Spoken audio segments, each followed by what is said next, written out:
Hello everyone, this is Boricua Binks and welcome back to Let's Play the Great Esoteric Chronicles, where we are continuing on in episode 4, The Adventure of the Clouded Kokoro.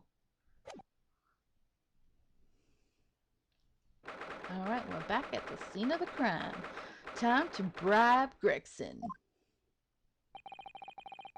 It looks as though the police are still here, carrying on with their investigation. Perfect. So let's find Inspector Gregson as quickly as possible.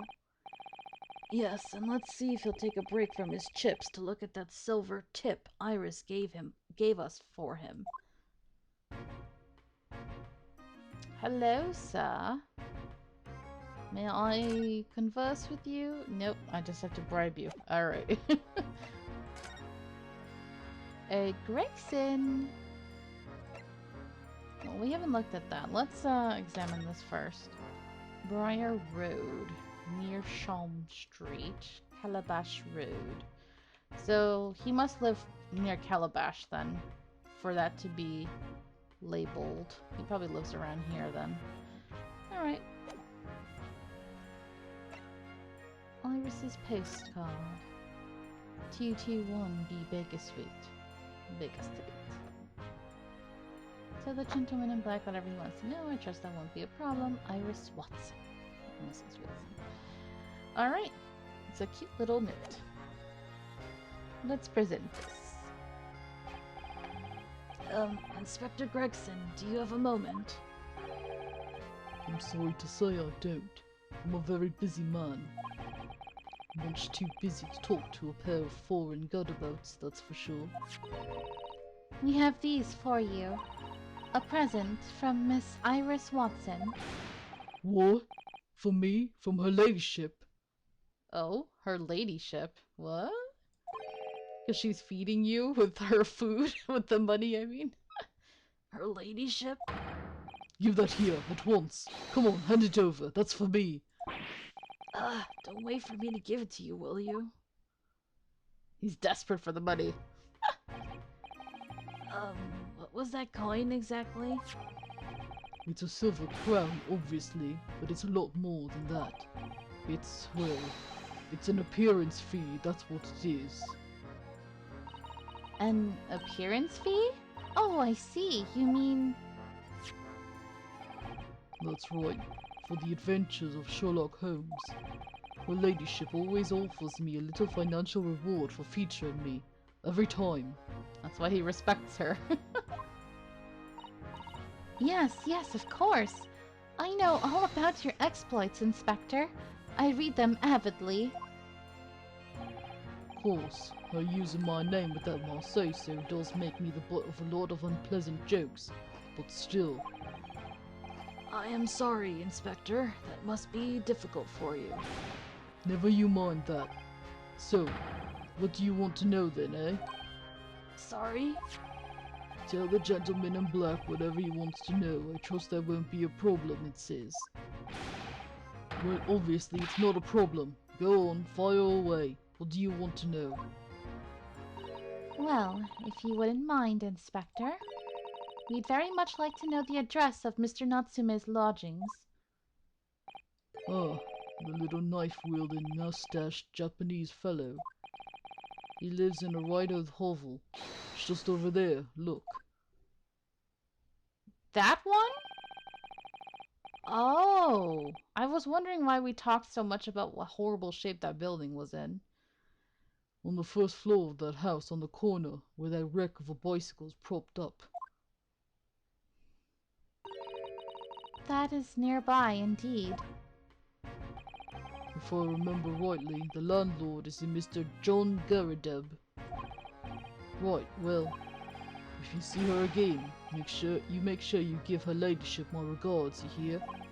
I mean it. You tell her that Gregson sends his very best wishes. He's weird. He's like, keep paying me, damn it. Don't worry, Inspector, we will. Goodbye for now, then. And long live her ladyship. Wow. He'll do whatever for money. Well, at least he told us what we wanted to know before he left. Yes, so then, shall we go and see what we can find in Mr. Natsume's lodgings? Definitely. Okay. Are we moving or are we going in? Oh, yeah. Okay. The lodgings of Mr. Soseki Natsume, according to information gleaned from Inspector Gregson. We still haven't been here yet. I wonder what awaits us. You know what awaits us is stupid Sherlock. Oh. Well, that's an interesting... Huh. What is that? That's a freaking cannon, and on top of it there's something purple and frilly, like a dress? What the hell is this place? Oh. May I help you? Yes, would this be the residence of Mr. John Garrideb? Indeed it would, sir. And who may I say is calling? My name is Ryunosuke Naruhodo. Mr. Naruhodo is representing Mr. Soseki Natsume. I believe he takes lodgings here. Oh, that reaction. We would very much like to ask him some questions about our client. Oh, okay. One moment, please. I shall convey the message to Mr. Garrideb. What was that reaction? Did you see that, Mrs. Sato? That was a real-life English maid. I know. As I understand it, anyone of standing in English society employs a number of household staff. But that was the first time I've ever seen one in the flesh. Oh, this day keeps getting better. No, because one of the juror members, she was clearly a maid, so that's a lie. It certainly feels like we've really arrived now, doesn't it? We need only to meet a butler, and the experience will be complete. Well, I'm not sure if I'd go that far, but I understand the sentiment. Thank you for waiting. Mr. Garrideb will see you now. This way. Oh, okay. Can I look around first? This house is interesting. Look at that enormous screen. It must have been there. It must have been put there deliberately, surely. Yes, it certainly seems like someone's trying to hide something from view. What could be behind it, I wonder? I'm going to have a very quick look. Just a little peek. Ahem, ahem. Maybe let's not, Mr. Sato. I think the maid is going to head us off with a cup of tea. Ahem, ahem. Okay, maybe not. I notice you have a pile of books here, Mr. Garrideb. Do you enjoy reading? Ever experienced the London winter, boy? The nights are long. His head looks like the shape of a moon. It's so weird, you know? No better way to pass the time than in front of the fire with a jolly good book. He's stirring it with his pipe. Oh, there's a copy of Rand's magazine here, I see. No doubt Mr. Garrideb enjoys the adventures of Sherlock Holmes, too. The great detective has a great many followers, it would seem. Okay. That's a full-sized cannon. What's it doing in here? Oh my, it's real. I thought it might be a replica. That old thing? Bah, that's little more than a toy. Sorry? The army was selling it off when I retired, so I decided to give it a new home. Never know when the enemy might attack next. Jolly useful to have a cannon about the house. Really? It isn't, overkill? Be prepared, I always say. You never know what this twisted world is going to throw at you next, boy. Do you think there may be trouble brewing, Mr. Garrideb? Always is. Take Joan here. Never fails to have a clean apron in reserve. Drives them over the barrel, you see. They dry very well on the cannon there, Joan tells me, which rather proves my point, I feel. It's been reduced to a drying rack. No wonder the huge cannon looks like it's hanging its head in shame. Oh. Okay. That uniform looks fairly ancient, doesn't it? It's clearly been well looked after, though. That old thing? Pah, not much better than rags, really. Oh? Wore that ceremonial garb at my retirement bash, you know. But I'm not one for dwelling on the past, me. Would have gladly thrown it out, but you know how it is. Anyway, it doesn't hurt to have the odd piece of memorabilia lying around, does it? Oh, I see. Perhaps we should leave the past in the past. Okay. Anything else? That looks like a Medal of Honor, and it's showcased on a very grand banner.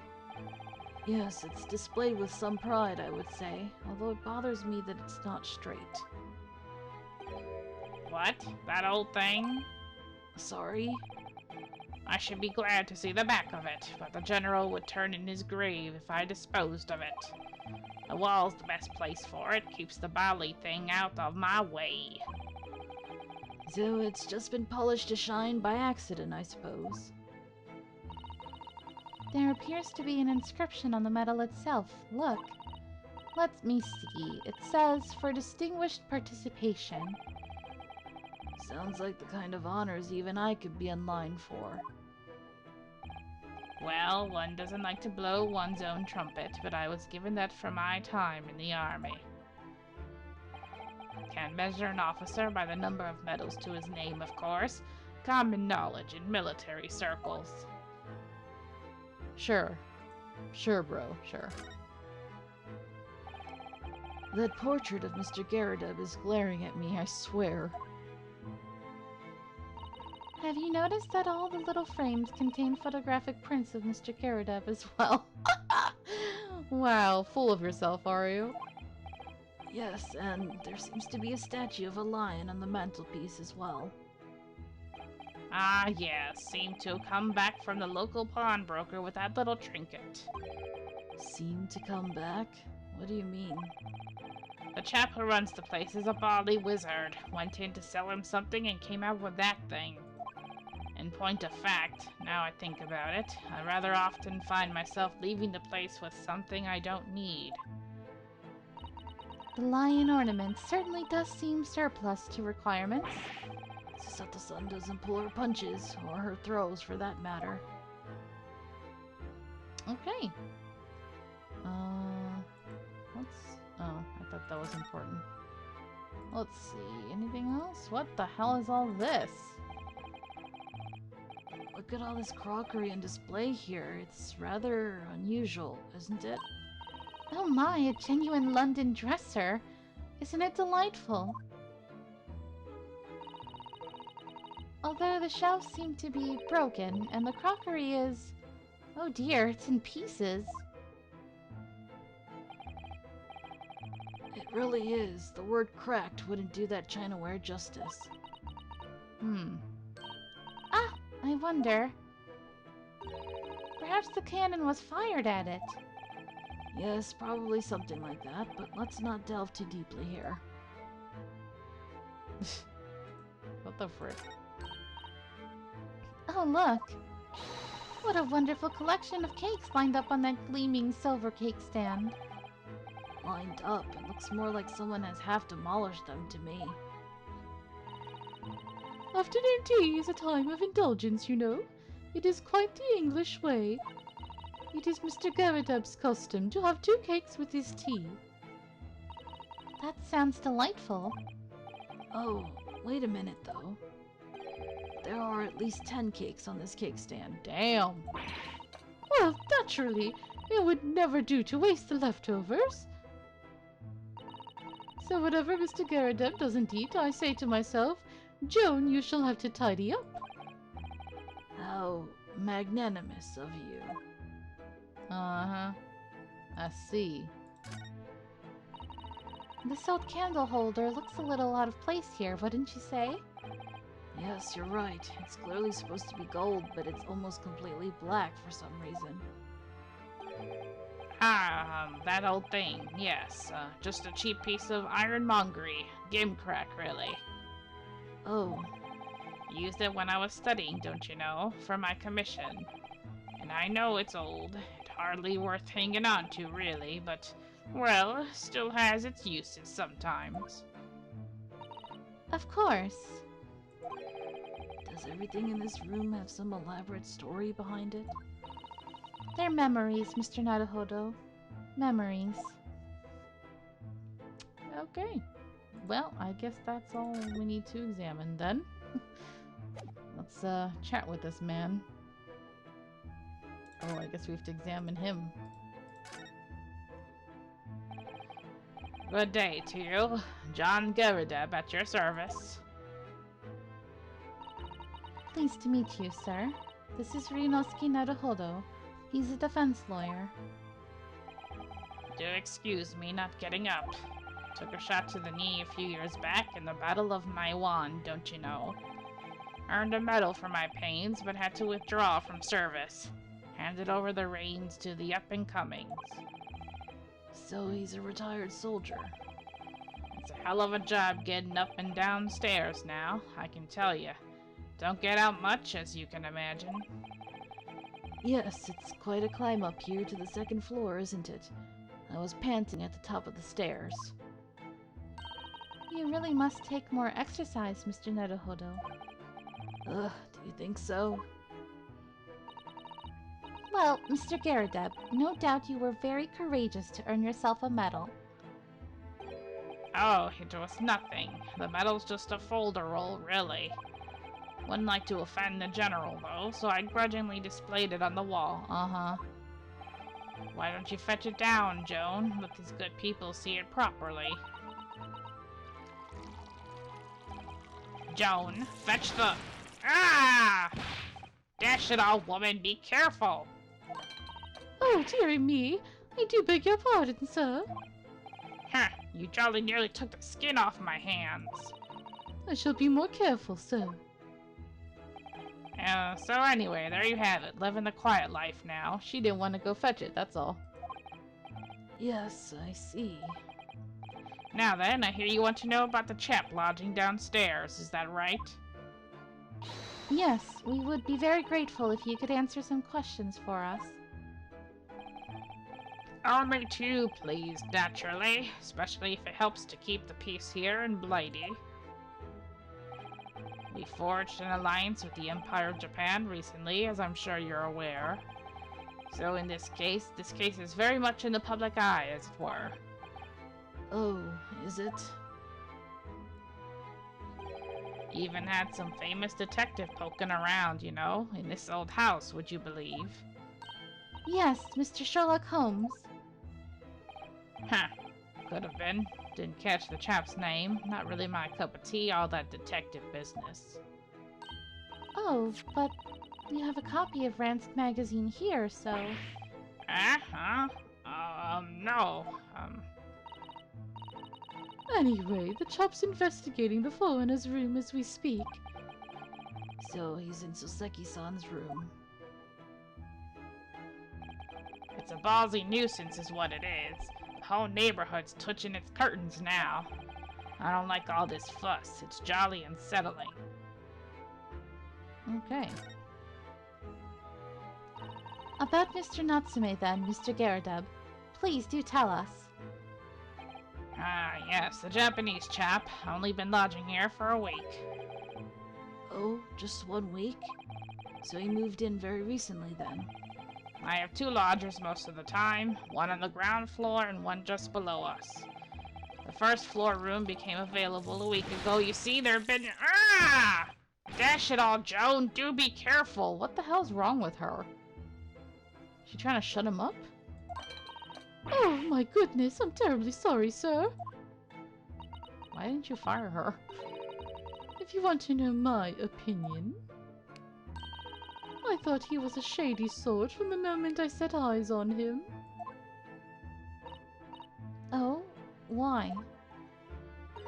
He seemed to have a most nervous disposition, always shaking and looking over his shoulder.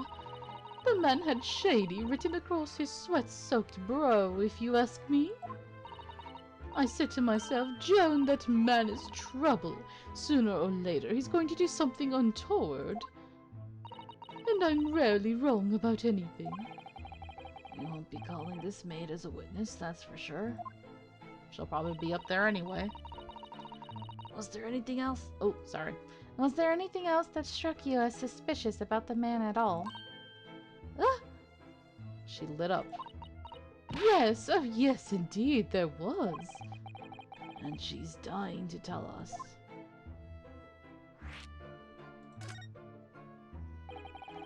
Had you noticed anything else at all about your lodger, Mr. Natsume? Oh my word, yes. The man was shadier than an orchard. Could you elaborate? Well, take the man's room. Absolutely stuffed full of books it is. More than anyone could ever read. And he never so much as passes the time of day with another living soul. I haven't seen a single visitor call. He's only been there a week. Come on. He just trots off to that old bookshop every single day and comes back at 5 to light the gas fire. And the funny little man is up long past the time everyone else in the house has gone to bed, too. Oh, I see. The gentleman on the ground floor goes to bed at around 9 each night. But I've never known that Japanese fellow to retire any earlier than 2 in the morning. Ah. Okay. Could you clarify something, I wonder? What, pray? How do you know so much about Mr. Natsume's routine? Yeah, are you up every night? What's going on, lady? Oh! I'd understood that neither of the lodgers live on this floor of the house, is that correct? That's right, yes, they're both below us, on the first floor and street level. Then, how is it that you know so much about the lives of your lodgers? The precise times that they come back in the evening, for example, even the times they go to bed. Mm-hmm. Nosy. Y'all are nosy. There again. Ah! Good grief, Joan, be more careful, woman. Oh my goodness, sir, I'm terribly sorry, sir. Something doesn't add up here. Shady. Y'all shady. It seems that the incident took place at around 5 in the evening. Did you happen to look out of the window at around that time? Huh? The window? Yes, we noticed that the window over there looks out over Briar Road. The incident took place on the pavement just on the far side of the street. Was there anyone suspicious loitering nearby? 5 o'clock is dinner time in the Garadeb household. So I'm afraid I don't remember seeing anything. How about you, Joan? No, sir, it would have been dusk outside already at that hour. And with the fog as well, I should think it would have been quite impossible to see the other side of the road. Oh, I see. Did you notice anything else out of the ordinary then? Such as? Anything at all, even if it seems unrelated. Huh. Wow. Yes, was there something then? Well, it's nothing particularly significant, but at around that sort of time in here... Ah! For the love of God, Joan, watch what you're doing! I feel like you're always trying to silence him, woman. Oh, dearie me, what have I done? I'm awfully sorry, sir. Do be more careful, woman! Of course, sir. If I may, Mr. Narrow Hollow. Oh, Yes? I have an exceedingly good memory, and as far as I remember, nothing of any significance took place here at that hour. Nothing at all. Oh, really, Mr. Garadub? The way you were talking before, it sounded rather like there might have been. Oh, well. As I was saying, it was just a trifling matter, really. Ah! Joan, dash it all, what is the matter with you, woman? See, she keeps doing it on purpose. She is super shady, super suspicious.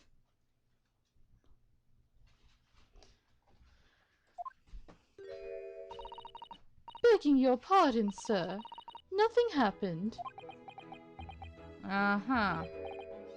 Yes, quite. Nothing happened. We sat down to a quiet, uneventful meal, huh, Joan? That's right, Mr. Garadub. What is the matter with these two? It sounds like something happened here in this room on the evening of the incident, but what? I wish I knew. Okay. I kind of don't want to talk to them anymore. They're really annoying me, especially her. Could you tell us which floor Mr. Natsume's room is on? Why, certainly. Just below us on the first floor. And Mr. Holmes is investigating there, even as we speak. Yes, told me that's his name, has asked him to look into the matter, so I gave him the key. Mr. Natsume has engaged Mr. Holmes's services? That's a blatant lie. Would it be alright if we also had a look around? I am, in Mr. Natsume's room, I mean. Don't see why not. It's just down one flight of stairs. Who knows if we'll find anything that could help us with the case, but we have to try. We need all the clues we can lay our hands on. Shall we? Yes, and while we're there, we can speak with Mr. Holmes again. Perhaps he'll be able to tell us more. Sure. I'm just eager to get away from these people. Let's move then. Okay. Wait. The suite on the top floor of the Garadeb house, occupied by the landlord, Mr. Garadeb, and his wife? I thought that was his maid. Huh. Even when they're a little worse for wear, English rooms are so splendidly colorful. A small dark room rented by a visiting scholar from the Empire of Japan by the name of Soseki Natsume. So, we are definitely going to be leaving this investigation for the next episode. Oh, he has a cat! And he has a window which doesn't actually see outwards. Oh, it is really, really overpoweringly filled with books. He's only been there a week? My lord. Alright then. Well, I look forward to the next episode when we can just investigate and not dealing with that weird couple upstairs. And then hopefully we get to have some fun talking to Sherlock. So thank you guys so much for watching. I hope you're enjoying this. And until next time, have a nice day. Bye-bye.